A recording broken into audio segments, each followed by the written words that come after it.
وہ سب جو بچپن میں خود کو نارینہ میں پاتے تھے، نارینہ کی زندگی جیتے تھے، اب بڑے ہوتے تو سمجھ آیا زندگی ناولوں کی کہانیوں سے بہت مختلف ہوتی ہے۔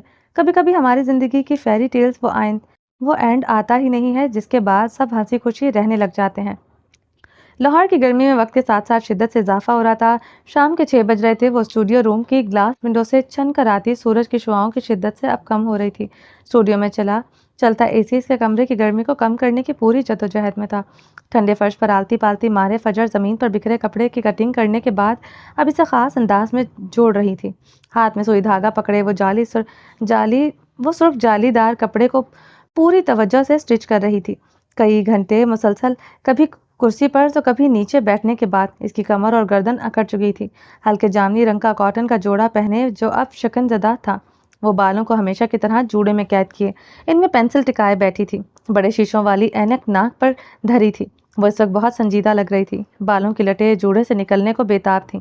اس سے کچھ فاصلے پر پلاسٹک کا وہ پتلا تھا جس پر اس نے اپنا آدھا تیار گاؤن لٹکا رکھا تھا۔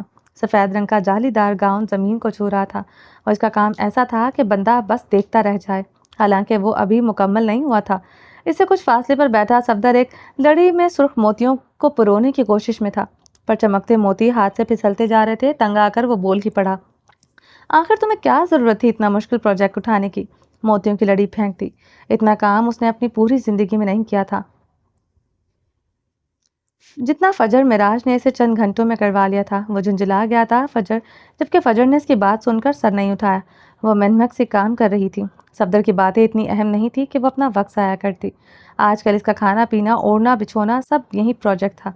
فجر نے اسے زندگی موت کا مسئلہ بنا لیا تھا۔ ارسل کے بعد اس نے اگر کسی چیز کو اتنی اہمیت اور توجہ دی تھی تو وہ یہ پروجیکٹ تھا۔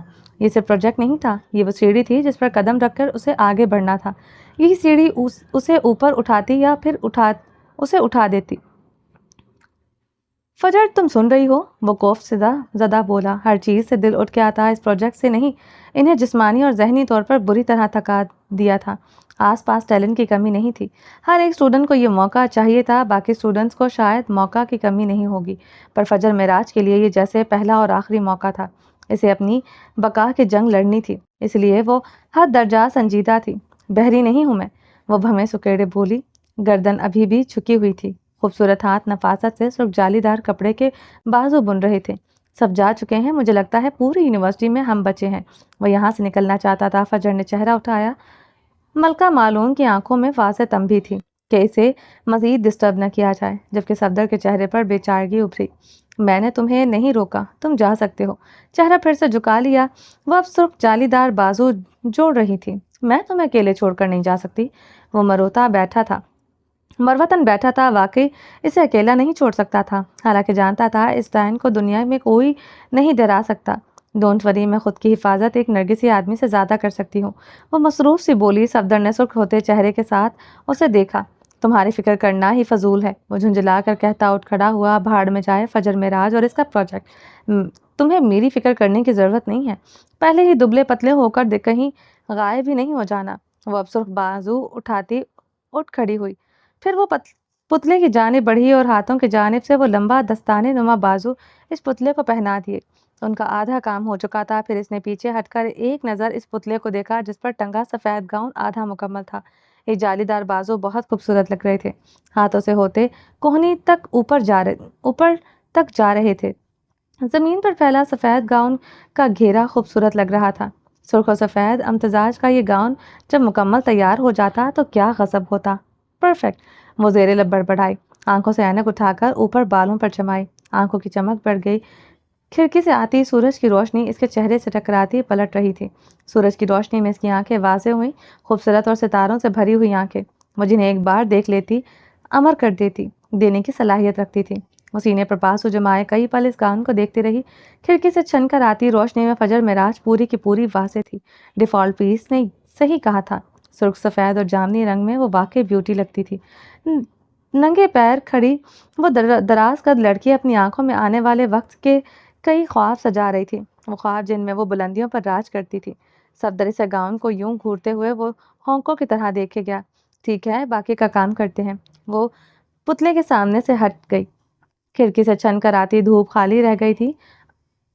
وہ مزید کھڑی رہتی، پر وہ کرسی پر بیٹھی اپنے سیاہ سینڈل پہن رہی تھی۔ چلو تم الماری کھولو، میں سامان سمیٹتی ہوں۔ اسٹوڈیو کے اندر اسٹوڈنٹس کے لیے بڑی بڑی الماریاں بنی تھیں جہاں اسٹوڈنٹس اپنا سامان رکھتے تھے۔ صفدر نے تیزی سے آگے بڑھ کر الماری کھولی۔ اب وہ دونوں سامان سمیٹ رہے تھے۔ سارا سامان دھیان سے الماری میں رکھنے کے بعد انہوں نے الماری کو لاک کر دیا۔ ایک چابی صفدر کے پاس ہوتی تھی تو دوسری فجر کے پاس۔ مجھے بھوک لگی ہے، صفدر نے کمر پر ہاتھ رکھتے کہا۔ ہاں مجھے بھی۔ وہ اپنی آنکھیں مسلتے اپنا بیگ اٹھا رہی تھی۔ کاٹن کی بڑی سی چادر کو کندھوں پر پھیلا لیا تھا، اسے لوکل ہی گھر جانا تھا۔ چلو پھر مجھے کھانا کھلاؤ، میرے پاس تمہاری طرح باپ کا حرام پیسہ نہیں ہے۔ وہ لحاظاً طاق پر رکھتی ہوئی گویا ہوئی سیاہ نفیس سا لیدر کا بیگ کندھے پر ٹنگا لیا۔ حلال کا تو ہے نا، چلو اس سے کھلا دو۔ صفدر نے بتیسی دکھائی۔ 4 سال ہو گئے تھے انہیں ساتھ پڑھتے ہوئے۔ وہ فجر کو کسی حد تک جانتا تھا، لیا دیا سا انداز۔ اس کی کوئی خاص دوستیں نہیں تھیں، البتہ صفدر کو وہ پسند تھی کیونکہ وہ باقی کلاس فیلوز کی طرح نہیں تھی، وہ کھری تھی۔ ہاں کبھی کبھی زیادہ بول کر دل دکھاتی تھی، پر اس نے کبھی کسی کی ٹانگ نہیں کھینچی تھی، کسی کو نیچے گرانا نہیں چاہا تھا، اور چاہتی بھی کیسے۔ اس کا سارا وقت تو اپنے لیے سیڑھی بنانے میں گزر جاتا تھا۔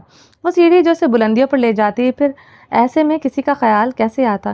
کچھ دیر بعد دونوں روم سے باہر نکلے تھے۔ پیسوں کے معاملے میں کوئی رعایت نہیں، تم اپنا بل دو، میں اپنا دوں گی۔ کبھی کبھی دوستوں پر پیسہ لٹا دینا چاہیے، وہ اسی انداز میں بولا۔ یونیورسٹی کے باہر کیفے تھا، دونوں اسی جانب جانے کا سوچ رہے تھے۔ اور تم، کس نے کہا تم میرے دوست ہو؟ وہ آئیبرو اٹھا کر طنزیہ بولی۔ کیا نہیں ہوں؟ صفدر نے معصومیت سے آنکھیں پٹپٹاتے پوچھا۔ کچھ اسٹوڈنٹس آتے جاتے نظر آ رہے تھے۔ سورج سارا دن جلتے رہنے کے بعد اب مغرب کی اور جا رہا تھا۔ دھوپ کی شدت میں کمی آ چکی تھی۔ کلاس فیلو ہو وہیں رہو۔ سیاہ سینڈل والے پاؤں آگے دھرتی وہ جلدی دوست بنانے کی قائل نہیں تھی۔ پروجیکٹ پارٹنر بھی ہوں، صفدر نے یاد دہانی کرائی۔ پروجیکٹ پارٹنر ہو، لائف پارٹنر نہیں۔ وہ دونوں اب گیٹ کی جانب بڑھ رہے تھے۔ اس کے عقب میں ڈوبتے سورج کی سنہری کرنیں ٹکرا کر واپس پلٹ رہی تھیں۔ سڑک پر اس کے سائے لمبے نظر آ رہے تھے۔ بے پناہ ٹریفک اور شور سے وہ دونوں نکلتے جا رہے تھے۔ سامنے ہی سڑک کی دوسری جانب کیفے تھا، انہیں بس یہ رش زدہ سڑک کراس کرنی تھی۔ استغفر اللہ، میں کیسے خوفناک شوق نہیں پالتا۔ وہ بدک کر اس سے دور ہوا، مبادا کہیں ڈائن کا زہر نہ پھیل جائے۔ فجر کے لبوں پر پھیکی سی مسکراہٹ ابھری۔ ہاں پوری کلاس میں اگر کوئی اس کا خیر خواہ تھا تو وہ صفدر تھا، تبھی وہ اس سے لڑ جھگڑ لیتی تھی۔ ہاں وہ فجر معراج تھی۔ وہ کلاس فیلوز کو لے کر، کولیگز کو لے کر ہمسایوں کو ہمسایہ ہی کہتی تھی اور مانتی تھی۔ اس کے نزدیک ہر تعلق کی پہچان الگ ہوتی ہے اور ان کی پہچان برقرار رکھی جانی چاہیے۔ وہ جانتی تھی ہر کوئی دوست نہیں ہوتا اور ہر کسی کو دوست نہیں کہا جاتا۔ کچھ دیر بعد وہ کیفے کے اندر بیٹھے تھے۔ شیشے کی دیوار والے کیفے سے اب ڈوبتا سورج کسی آدھے پیالے کی مانند نظر آ رہا تھا۔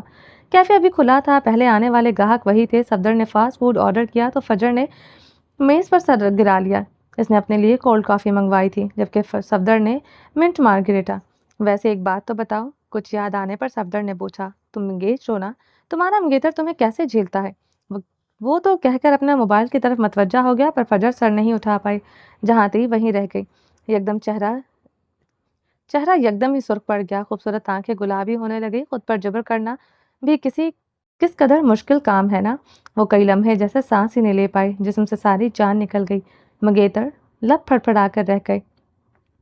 اس نے تو دھتکار دیا تھا نا، وہ محلے کی سب سے حسین لڑکی جو وہ جانتی تھی وہ حسن کی ملکہ تھی، وہ اب ملکہ مالون ٹھہری تھی۔ ملکہ مالون دھتکاری گئی، پھٹکاری گئی، پھر جیسے کچھ یاد آنے پر وہ سیدھی ہو کر بیٹھی۔ ویٹر اب صفدر کا مارگریٹا اور فجر کی کولڈ کافی میز پر رکھ کر پلٹ گیا تھا۔ کئی ثانیے وہ پھر اپنے سامنے رکھی کافی کو دیکھتی رہی۔ کوئی تھا جو یاد آیا تھا، ولیم ہر کسی پر مہربان نہیں ہوتا۔ وہ فارنر جو کتنا بے باک تھا، جس نے تعریف کرنے میں ذرا کنجوسی نہیں کی تھی۔ صفدر نے گلاس اٹھایا، اندر جھولتا اسٹرا لبوں سے لگایا۔ اس کے موبائل پر زوں زوں کی آواز سے میسیجز آ رہے تھے۔ ٹھنڈا جوس اندر گیا۔ وہ گروپ چیٹ میں آنے والے کسی میسج پر ہنس دیا۔ کچھ لوگ اتنے خوش نصیب ہوتے ہیں نا، چھوٹی چھوٹی باتوں پر ہنستے رہتے ہیں۔ میں منگنی شدہ نہیں، شادی شدہ ہوں۔ پھر کسی آواز سے صفدر کے منہ سے جوس باہر آیا اور اگلے ہی لمحے وہ بری طرح کھانسنے لگا۔ چھینٹے ملکہ مالون تک گئے اور اب وہ کھا جانے والی نظروں سے اسے گھور رہی تھی۔ او مائی گاڈ، یہ کب ہوا؟ گلاس رکھتا وہ سیدھا ہوا اور چہرے پر بے یقینی رقم تھی۔ یہ تو سچ تھا، وہ جھوٹ نہیں بول رہی تھی، پر کب، کیسے، کیوں؟ وہ حیران تھا۔ فجر کچھ نہ بولی۔ اس نے خاموشی سے کافی کا گلاس اٹھا لیا۔ اسٹرا لبوں میں دباتے اس نے ایک نظر صفدر کو دیکھا۔ اتنا شاکڈ ہونے کی کیا بات ہے؟ تم سے شادی کرنے کے بعد وہ اب تک زندہ ہے یا لڑک گیا؟ وہ حیرانی سے پتہ نہیں کیا بول رہا تھا اور پھر اگلے ہی پل زبان دانتوں تلے دبا لی۔ منہ بند رکھو، وہ خفگی سے بولی۔ چہرہ بلا وجہ ہی سرخ پڑ گیا۔ کیا وہ اتنی ظالم بیوی بنتی؟ کیا پتا اس سے بھی زیادہ؟ ویسے یہ کب ہوا؟ وہ اب سنجیدہ ہوا۔ جس دن ابا چل بسا تھا۔ ہاں، کیسے بھول سکتی تھی وہ دن؟ شاید وہ کبھی نہ بھول پاتی۔ صفدر نے سمجھتے ہوئے اس بات میں سر ہلا دیا۔ جہاں تک اس کے ننھے دماغ کو سمجھ آیا تھا وہ کچھ ایسی کہانی تھی کہ یقیناً فجر کے باپ نے مرنے سے پہلے کسی جاننے والے سے اس کی شادی کروا دی ہوگی۔ وہ بتانا نہیں چاہتی تھی، وہ ذاتی زندگی کو ڈسکس نہیں کرتی تھی، اس لیے اس نے بھی زیادہ نہیں گریدا۔ اور پھر انسان تو وہی ہے جو دوسروں کے غم سے خط نہ اٹھائے۔ کچھ دیر وہ بیٹھی رہی اماں اور اپنے لیے برگر پیک کروا لیا تھا۔ پتہ نہیں اماں نے کچھ کھایا ہوگا کہ نہیں، یہی سوچتے وہ اپنا اور اماں کا برگر پیک کروا چکی تھی۔ تھکاوٹ کی وجہ سے لوکل سفر کرنا عذاب لگ رہا تھا۔ ٹیکسی کروائی اور پھر اپنا سامان اٹھاتی چلی گئی۔ اس کے جانے کے بعد صفدر نے گہرا سانس لیا۔ پتہ نہیں بیچارہ کیسے جھیلتا ہوگا۔ وہ سر جھٹکتے اٹھ کھڑا ہوا۔ لہجے میں فجر معراج کے شوہر کے لیے افسوس ہی افسوس تھا، پر وہ بات سے بے خبر تھا کہ اس کے شوہر نامدار جوزف پیلس والے پتہ نہیں کیسے جھیل رہے تھے۔ حق ہاتھ ڈیفالٹ پیس۔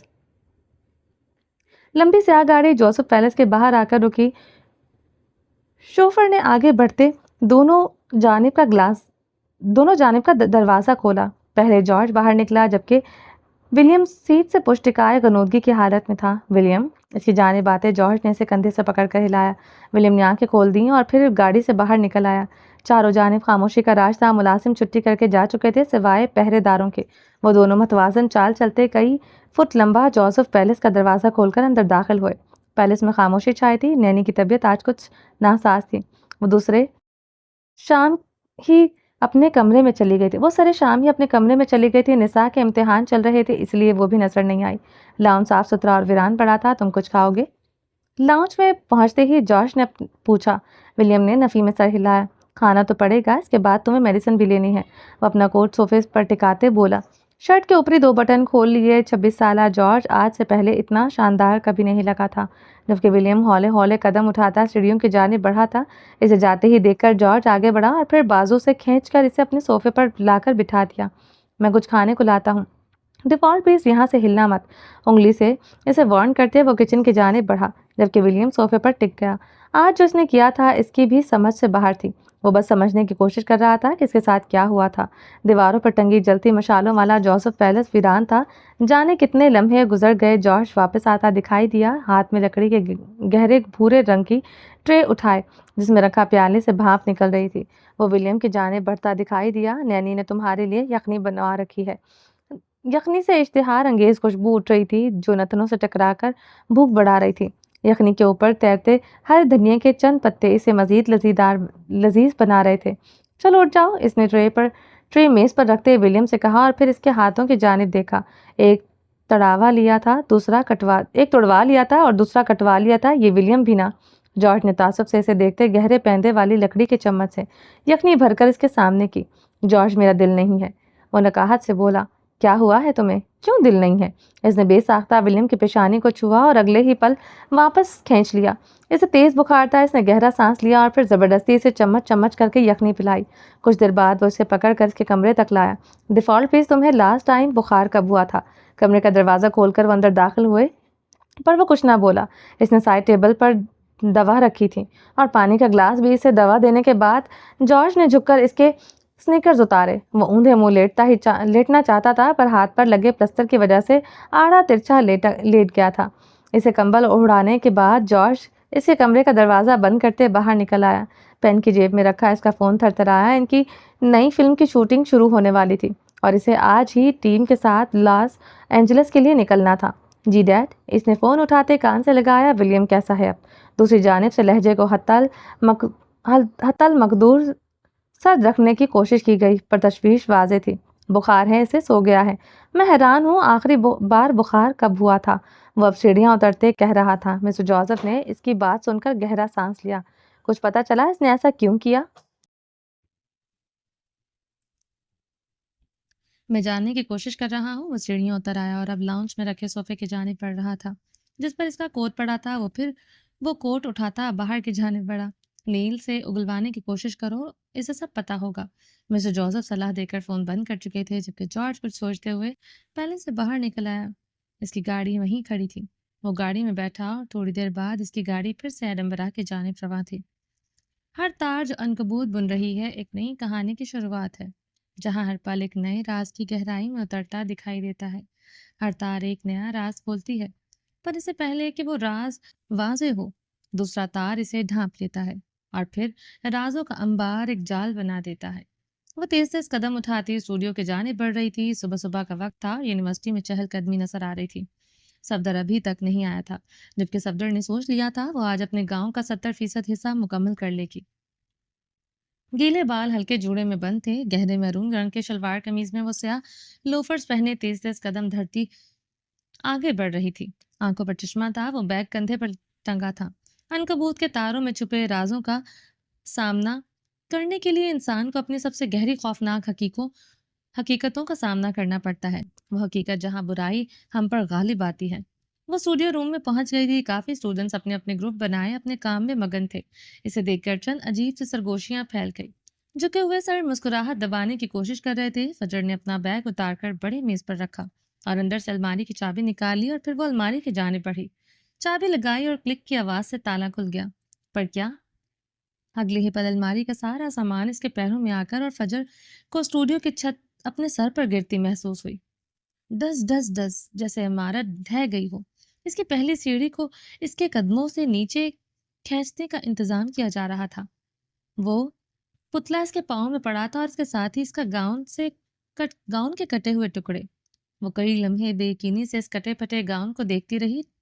ٹانگوں سے جان نکل چکی تھی، وہ گر جانے کے قریب تھی پر کھڑی تھی۔ اس کا خواب ایک بار پھر آنکھوں سے نوچ لیا گیا تھا۔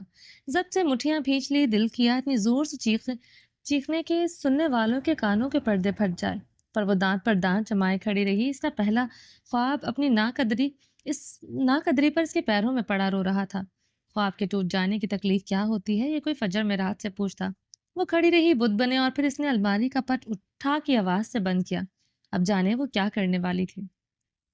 چلیں جی، باقی کا نیکسٹ ایپیسوڈ میں کنٹینیو کریں گے۔ امید ہے آپ کو یہ ایپیسوڈ پسند آئی ہوگی۔ چینل کو سبسکرائب نہیں کیا تو جلدی سے سبسکرائب کر دیں، لائک اینڈ شیئر کریں اور اپنی رائے کامنٹ باکس میں لازمی دیں۔ اپنا ڈھیر سارا خیال رکھیے گا، دعاؤں میں یاد رکھیے گا۔ اللہ حافظ۔